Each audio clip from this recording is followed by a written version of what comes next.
Genevieve Wood rejoins us here on Morning Line with Tim, Jason, and Bonnie. She is a Heritage Senior Advisor and spokesperson, also a senior contributor to Daily Signal.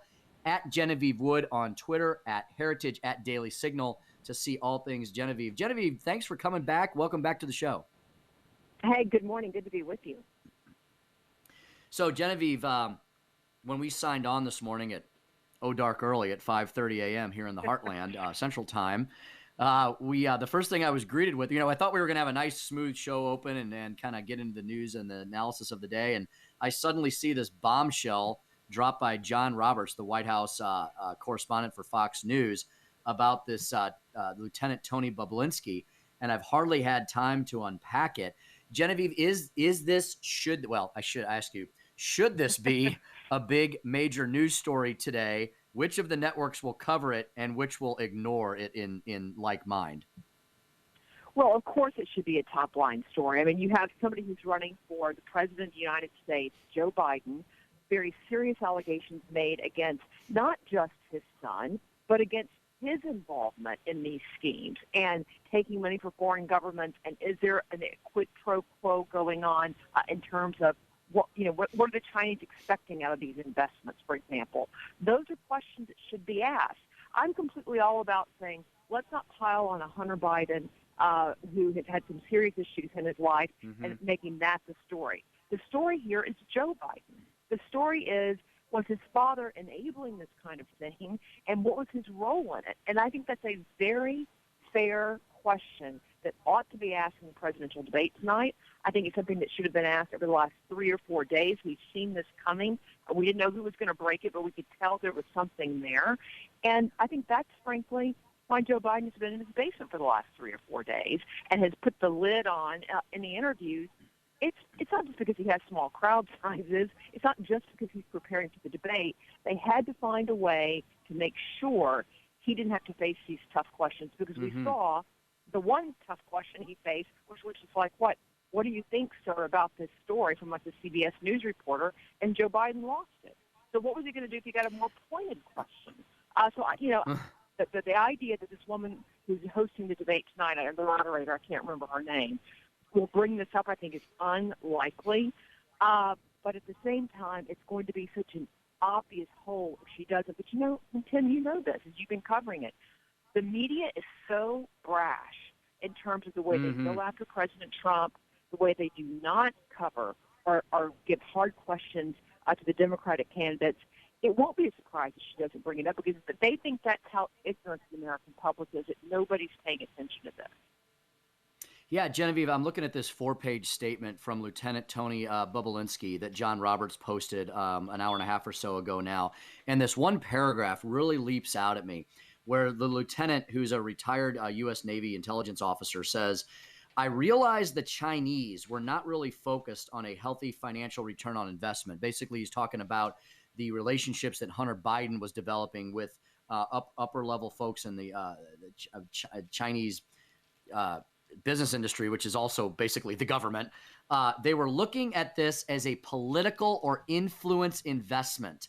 Once I realized Hunter wanted to use the company as his personal piggy bank by just taking money out of it as soon as it came in, I took steps to prevent that from happening. I mean, Genevieve, that's the crux of the story, right? This guy, Joe Biden, wants to be president of the United States, but he could be subject to blackmail on day one from one of our most dangerous national security threats in the world, the Communist Chinese Party.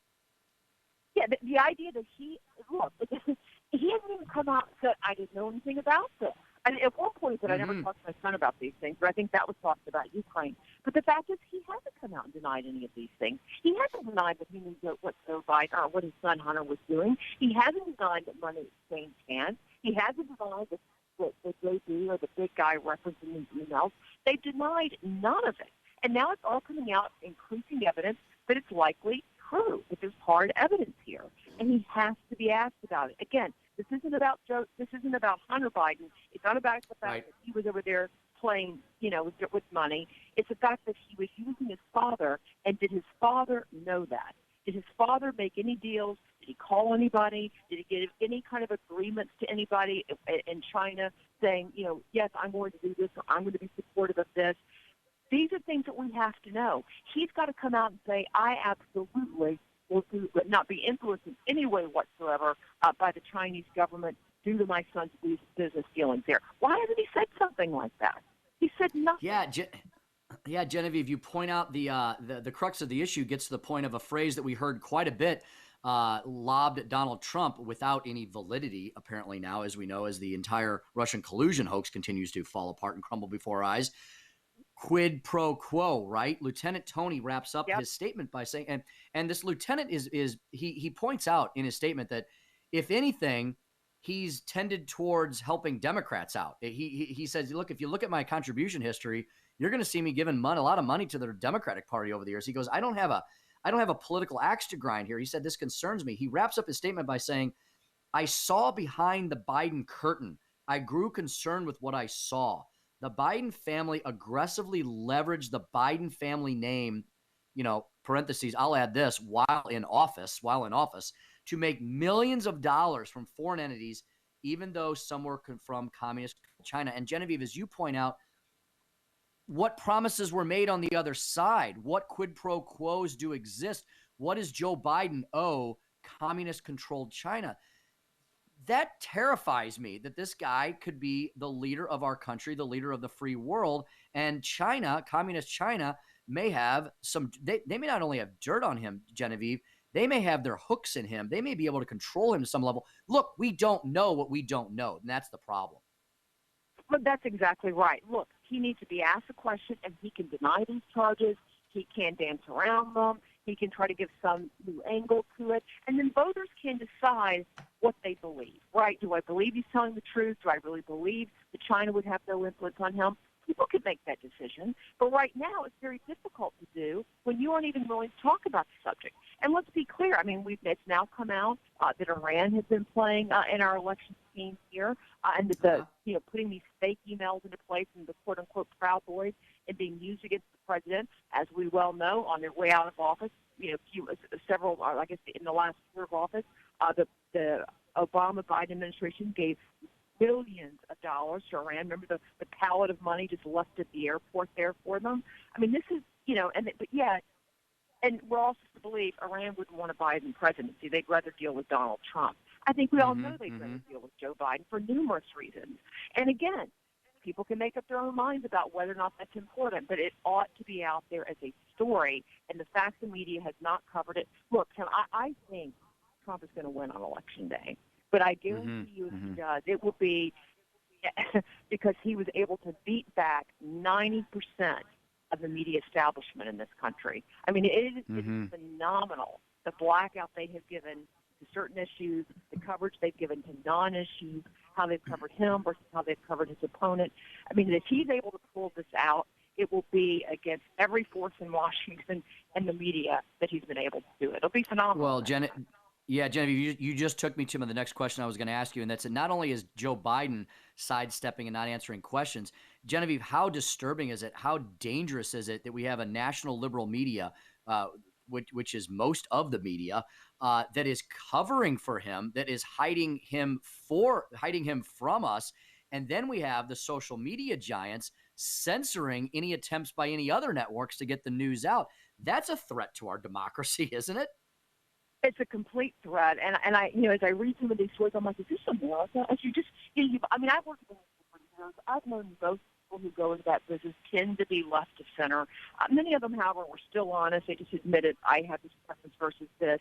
But today we're at a place where literally people are using their positions, not their businesses, their positions of public trust and the public airwaves and special breaks they get via the government because they're in the media to literally try to force one person into office over the other. I mean, the bias is at a level it has never been, and what you see now with social media, again, this is an all-out war. This isn't, the Dan Rather days where you got somebody on the air who could all tell kind of had a left agenda.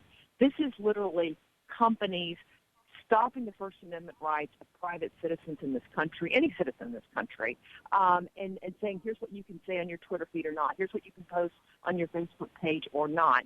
And and it's orchestrated. That's the other side of it. It's very clear what their agenda is. So I think this is going to go beyond the election. No matter what happens on November 3rd, the landscape of the social media country. There's a reckoning, I should say. I think that has to come if we want to continue to say we have a First Amendment. Well, that's fantastic insight there, and that's why we have her on. Genevieve Wood at Heritage, Senior Advisor and Spokesperson. Genevieve, thanks so much for all the time this morning and the great insight and analysis. We appreciate you. We'll have you back on again soon. Thank you for putting truth out on the airwaves. Oh, absolutely, Genevieve. It's our honor and pleasure. We'll talk to you again soon, Genevieve. And that's Genevieve Wood at Heritage. Check out her work at Daily Signal, where she's a senior contributor.